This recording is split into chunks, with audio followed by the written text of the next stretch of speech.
اور جو لوگ اللہ تعالیٰ کے معاہدہ کو اس کی فختگی کے بعد توڑتے ہیں، اور اللہ تعالیٰ نے جن تعلقات کے جوڑنے کا حکم فرمایا ان کو توڑتے ہیں اور دنیا میں فساد کرتے ہیں، یہی لوگ ہیں جن پر لعنت ہے، اور ان کے لیے اس جہان میں بھی خرابی ہے، یعنی دنیا میں بھی خرابی ہے اور آخرت میں بھی خرابی ہے، جو اللہ سے عہد کر چکے تھے۔ اس کے بارے میں بہت سی باتیں پیچھے لکھے ہوتے ہیں، تو وہ قرآن کی باتیں بھی ہوتے ہیں اور بھی حدیثوں کی بھی باتیں ہوتے ہیں کہ اس کو سمجھا کے ہم امت کے لیے بزرگان دین نے یہ کتابوں میں لکھ کے ضبط کر دیا ہے۔ ہم ان کتابوں کو کیا کیا کپڑے میں باندھ کے اوپر رکھ دیتے ہیں۔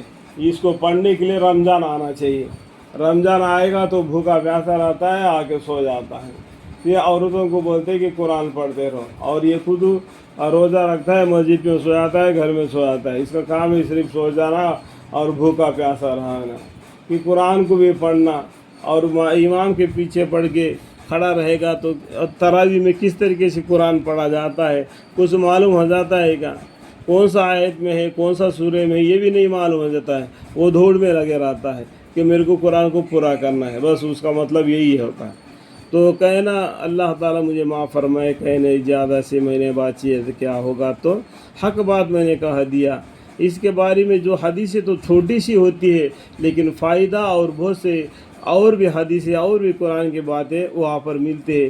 اتنے کو جوڑ کر رکھنا تو رکھ سکتے ہیں، لیکن کیا ہوتا ہے ٹائم بہت لگ جاتا ہے، کہیں 15-20 منٹ کا لگ جاتا ہے۔ تو یہ آج کل یہ امت کے لیے اتنا بھی فرصت نہیں کہ تھوڑا سا بیٹھ کے دین کی باتیں سنیں، ٹھیک ہے۔ اور جو کہ اللہ تعالیٰ کے معاہدوں کو اس کی فختگی کے بعد توڑتے ہیں، اور اللہ تعالیٰ نے جن تعلقات کو جوڑنے کا حکم فرمایا ان کو توڑتے ہیں اور دنیا میں فساد کرتے ہیں، یہی لوگ ہیں جن پر لعنت ہے اور ان کے لیے اس جہان میں خرابی ہے۔ اللہم اغفر لی، اللہم اغفر لی۔